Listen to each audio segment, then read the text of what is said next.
When Prince Harry sat down a couple of months back now with, of course, the ITV channel Tabloids on Trial, he sat alongside quite a few famous people, including Hugh Grant and the former international footballer Paul Gascoigne. All had gripes, of course, about exactly how bad the media had treated them over the years. One might say, of course, that a lot of them did not exactly have an exemplary blot-free copybook, Hugh Grant, seemingly people forget, got stopped on Hollywood Boulevard. Who cannot forget Divine Brown? You get the picture. And of course Paul Gascoigne himself, a bit problematic. Indeed, the singer Charlotte Church, some might say the same thing.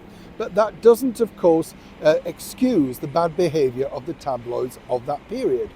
But ITV literally built this show, Tabloids on Trial, all around the Duke of Sussex, Prince Harry, and his willingness to go on camera in the midst of preparing for this big trial.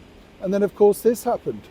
As you remember, Harry was very vocal about his feelings regarding exactly how the media had operated. And I've often said that whatever you think about this particular trial, the bigger picture really was that Harry could not really get over the fact that his first love, Chelsea Davy, was kind of railroaded and hammered out of his life. And for that, I think it's terrible, because clearly he thought the world of the girl, and at that point she obviously thought the world of him. But Harry, I've been told, really believed that that could have gone the full service, as it were, had things not taken a turn for the worst in the tabloids. But, that's life. You can only look back and move forward. And one might suggest, of course, that Harry, in the present period that he's in, might look and think, well, does it really matter? I'm now happily married with 2 children of my own, right? But according to a source, the Tabloids on Trial production team, ITV, the people behind it, etc., and as ever, allegedly, were hoping to get like a follow-up, considering, of course, that Harry considers this to be a victory against the Rupert Murdoch empire.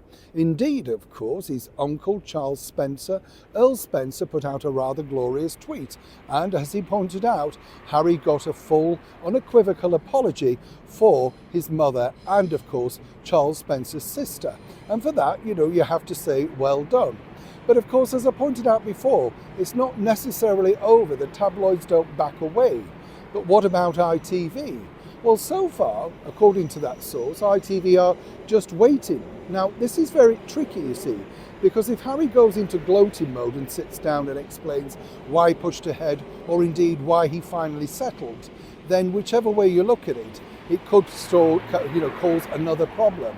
And also, I've been told that behind the scenes, Harry would very much like to see criminality charges brought to those involved, as ever again, allegedly.